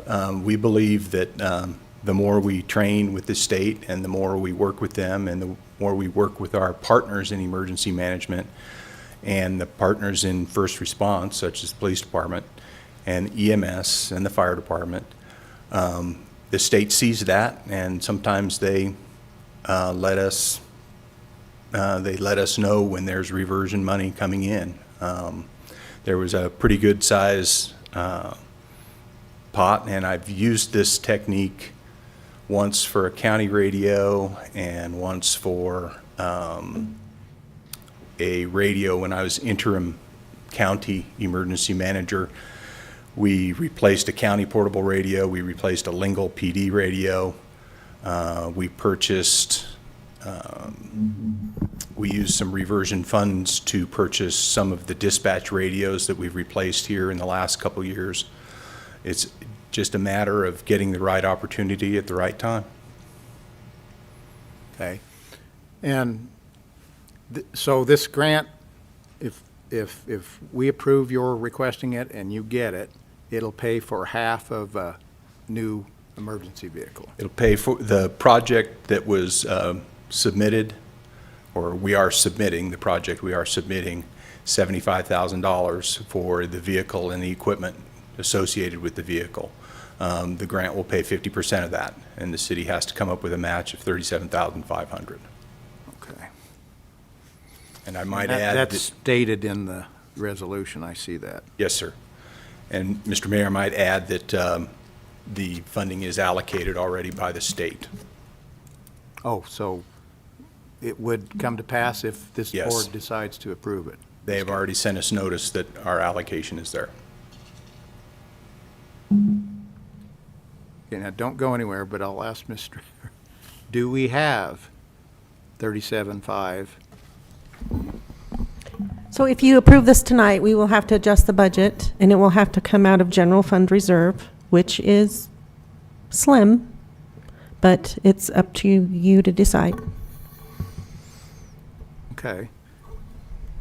What are you using right now, Mr. Kenyon, for your emergency vehicle? Give me a little bit of history on what you're driving right now for that. It's a 2010 Tahoe that was purchased new by the South Dakota Highway Patrol, placed in service in 2010, came out of service in 2017, purchased at auction, and had some work done to it, to say the very least, and kitted out as an emergency vehicle.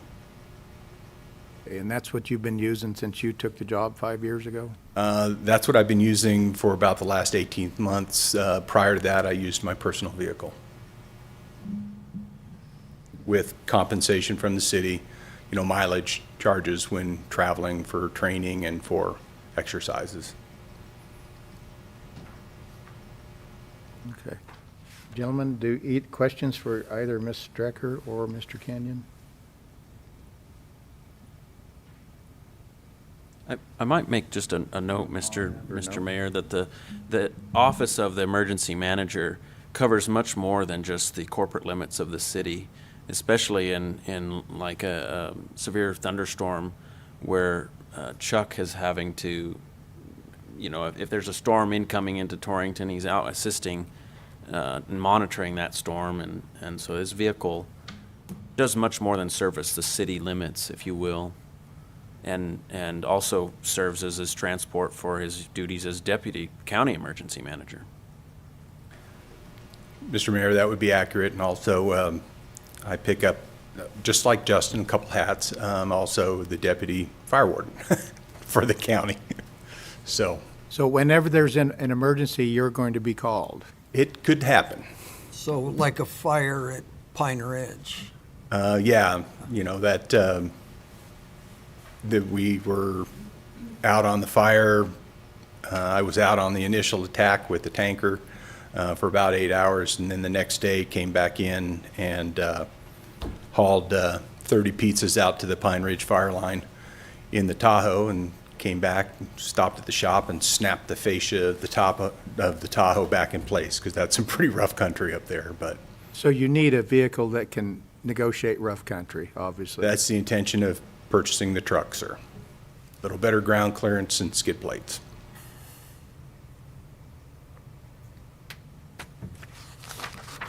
All right, any other questions for, I guess, Ms. Strecker's on the spot a little bit, and Mr. Kenyon, for either one of them?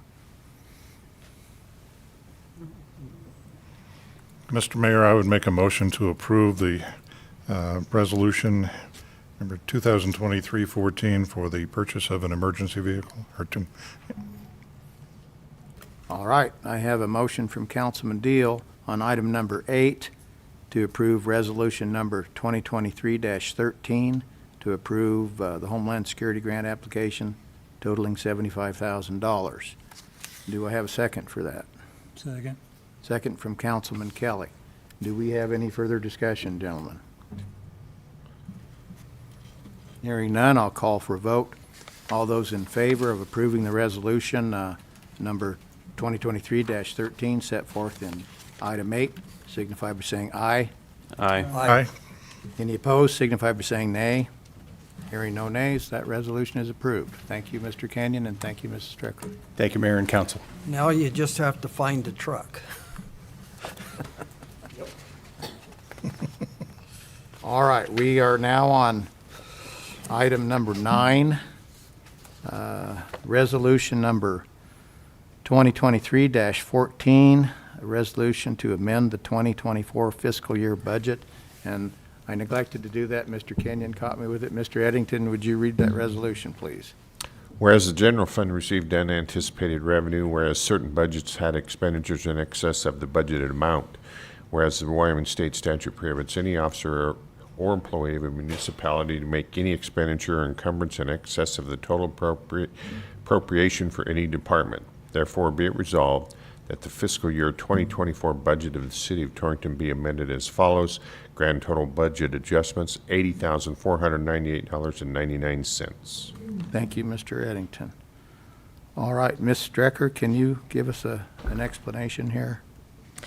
Sure, we've had some revenues come in, and you just approved one of them tonight, that have not been budgeted, so we're just making sure that we have a correct accounting of those revenues. We had a miscellaneous donation to the police department, and I believe Chief is going to put that towards equipment. And then the emergency management vehicle, we are adjusting the revenue for grant revenue, $37.5, and then the rest of it would be out of our general fund reserve. Then we also, Chuck also got a One Oak grant for body armor for the ambulance personnel. So that's about $5,000. So I'm adjusting the budget for that as well. And that is 100% grant there.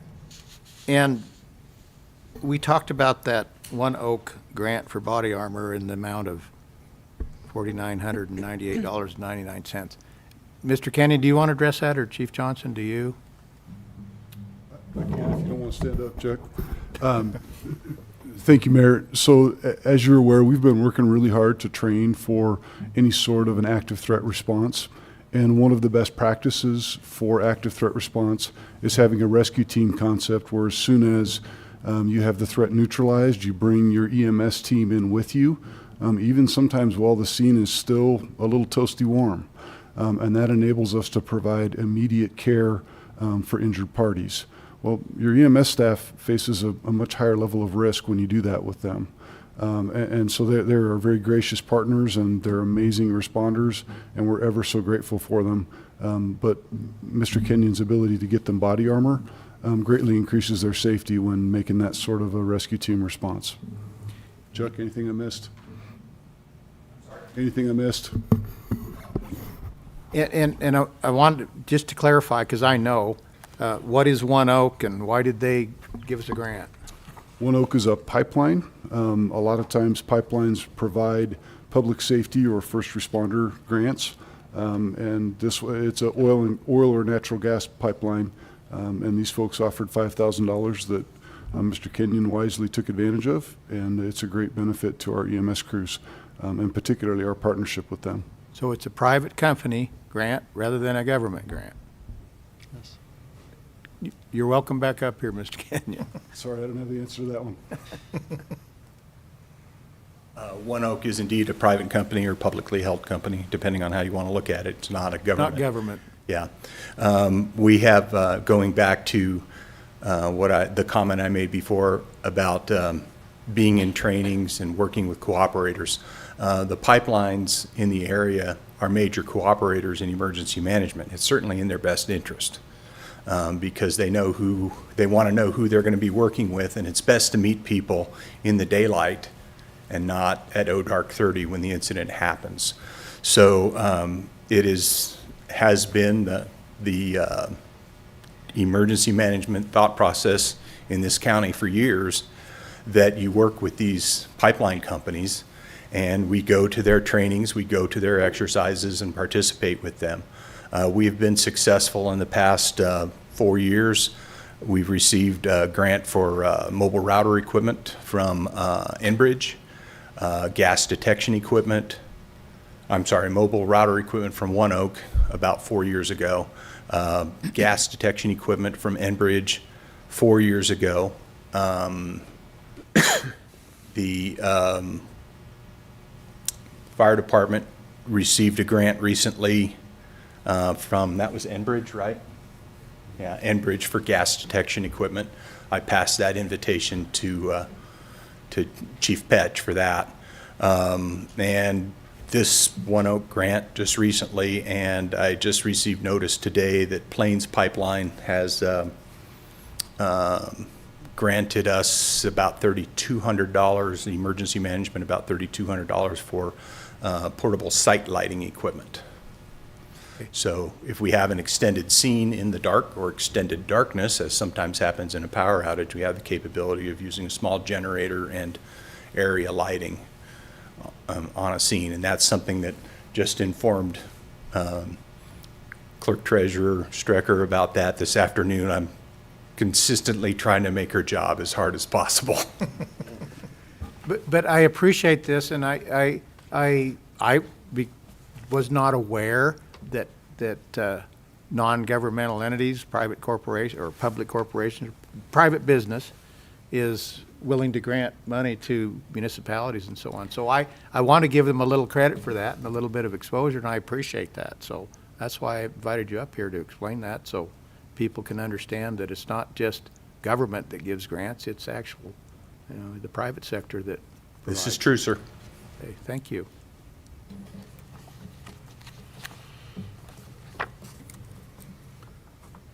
All right, gentlemen, regarding item number 9, are there any further questions for anybody? I would entertain a motion. I would move to approve the resolution. All right, I have a motion from Councilman Patterson to approve the resolution set forth in item number 9. Do I have a second? Second. Second from Councilman Deal. Is there any further discussion, gentlemen? Hearing none, all those in favor of approving the resolution set forth in item number 9 signify by saying aye. Aye. Any opposed signify by saying nay. Hearing no nays, that resolution set forth in item 9 is approved. Next item on the agenda is approval of the bills from 11/22 of 23 to 12/5 of 23. And there are The bills attached to your agenda itself, and Ms. Stricker, as usual, provided us with an update, separate handout. Mrs. Stricker. Thank you, Mayor, Council. I'd be glad to answer any questions on those bills.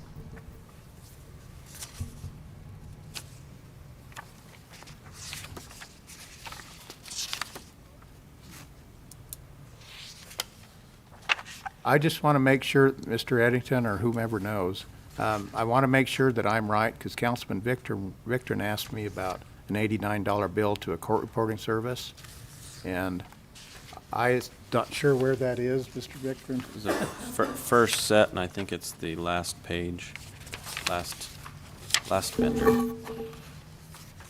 First set, last page.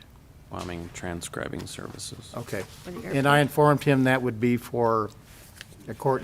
Workers' comp case. Okay, so I was right. I just wanted to double check on that.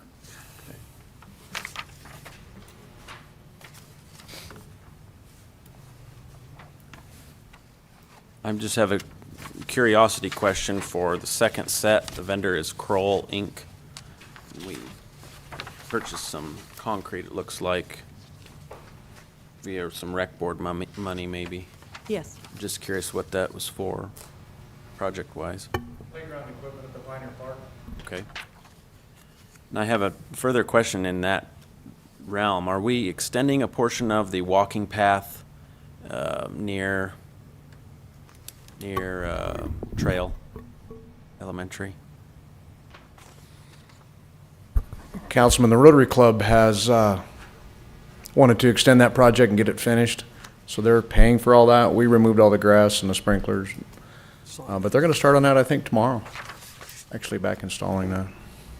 Pouring concrete tomorrow. They're putting their thawers down for sure. Yeah. When that trail is finished, sounds like they're gonna, where does it actually end? I've heard rumors the Rotary Club wants to go all the way out to the golf course. I don't know where they're at with that, but I believe that's correct. yeah, yeah. Be great if they could get the easements to do that. Correct. That'd be the tough part down by the river. So we'd have a big circle. Went by the That's the river. intention, I believe, yeah. Getting over the highway would be an issue. Okay. Yeah. Thank you. Yeah.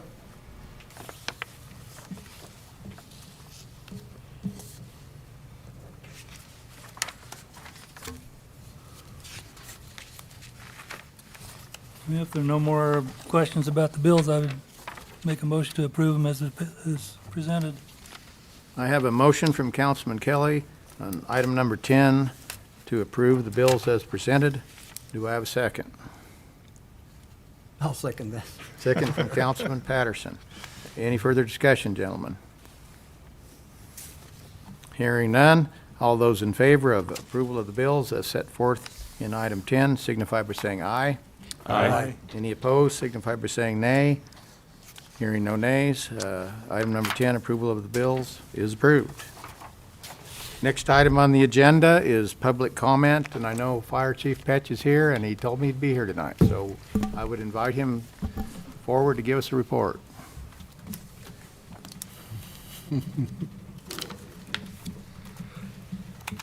Good evening, Mayor and Council. So we helped out with the parade Friday night. Assistant Chief Johnson, we just kind of have a good partnership with that, being able to secure the area a little bit more, just make it safer for everybody in case anything were to happen. This Friday we'll be helping with Shop with the Cop. Typically we will help with the shopping aspect if they need, or we usually just transport the children that are able to do the shopping from Bomb Guards to the Elks, to where they do the wrapping of their presents. So just a little partnership. Kids really enjoy it, so it's a neat thing to be part of.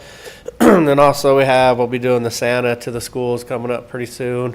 We used to do the bags of candy with the peanuts in them, with allergies and whatnot. You can't take that stuff into the schools anymore. And so cost of candy's really gone up. So in the past we've gone to purchasing a book and then giving out a candy cane. So then, they can keep the book, put it, keepsake type thing. Is it a Christmas book? Yeah, typically I think it is. Had a structure fire on Sunday. The homeowner did a great job before we did there, so we didn't have to do as much work when we got there, thankfully. If not, if they wouldn't have been kind of prepared as they were with a fire extinguisher in the house, might have been a whole lot worse than it was, but everybody did a good job there. And then kind of the body armor issue, we've been doing some of that training with them as well, and with Chuck and Matt and Chief Johnson and Mr. Bozeman, we've been looking at the body armor issue as well. We've all learned, communities and everybody around, if something like that happens, we're all going to be involved. I mean, they're going to be right at the structure, but you look at the situation that happened in Gearing, they had fire there the first 12 hours because we got the big trucks, we can block off intersections and whatnot. So, you know, everybody's kind of in danger, so we've been looking at that as well. Obviously, trying to get body armor for us per seat of our equipment gets a whole lot more expensive and a whole lot more there, but you know, it's something we're looking at as well, just to protect people. You hope you never have to use it, but I think it's better to have it and not need it than wish you had it. So, but sorry, I was trying to talk quick there. So, Any questions for? Anybody have any questions? I mean, that body armor, you just can't hang a 1/4-inch steel plate in front of you? Well, that's what it is anyways. That's, you know, some of it, I think, I don't know. But some of it is soft body armor. Actually, sadly, you know, they're starting to make some firefighter bunker gear that's Kevlar and has some body armor stuff to it. But I think that might be even out of your price range more, and the weight of it every day would probably be very problematic where, you know, you just have the vest in the back per riding seat. You can grab it, throw it on.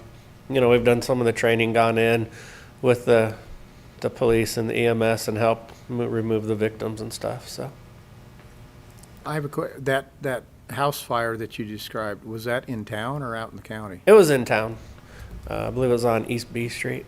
So you had a well-prepared homeowner. Yeah, I mean, it sounded like, I think they had a fire extinguisher in the house. I was out of town, so I'm just kind of getting secondhand information, but I think the homeowner had a fire extinguisher, recognized what was going on, got it extinguished as well as they could, kind of knocked down, and then we got there and were able to take care of the rest of it. Excellent. So you're suggesting everybody should have a fire extinguisher? It's probably not a bad idea. I mean, especially with kitchens and whatnot, it's nice to have one that could at least knock something down to help you out. Okay. Chief, was there something about a gas leak on the East Highway 26 out by Pizza Hut recently? Not that I know of. Do you remember anything, Chuck? And then there was the one across from the high school, I think. Do you know? That sounds right. Yeah, there was one by the high school, but I can't think of one. I mean, there may have been, kind of. So. Okay. One last question, or maybe my last question, I hope. You've told us, you know, since we had this very wet year, that there's a lot of tall grass everywhere. Is that still a major concern, or is that kind of leveling off? We've had a couple of snowfalls. Is that getting better as we progress into spring? I think it might be a little better, but still, once that snow melts down, you still have that grass above it. I mean, we've had grass fires where we can't get trucks to it because it's so muddy, but it still burns well and it runs hard. And I think we're supposed to have some 60-degree days coming up with 20 to 30 mile an hour winds. It'll dry everything out pretty quick. And You just- still have that it'll high stay grass there. that's been a concern since that wet spring and summer. Yes. Okay. So we just advise everybody to really watch themselves. I mean, hopefully the humidity will help lessen the possibility, but I mean, it still could burn. All right, any further questions for Fire Chief Patch? Thank you, All right. appreciate it. All right, there are not many left here. Does anybody out there have a public comment, or does council have a public comment? Don't see any, no takers out there, so we have completed all the items on this agenda, so this meeting is adjourned, and thank you for your patience.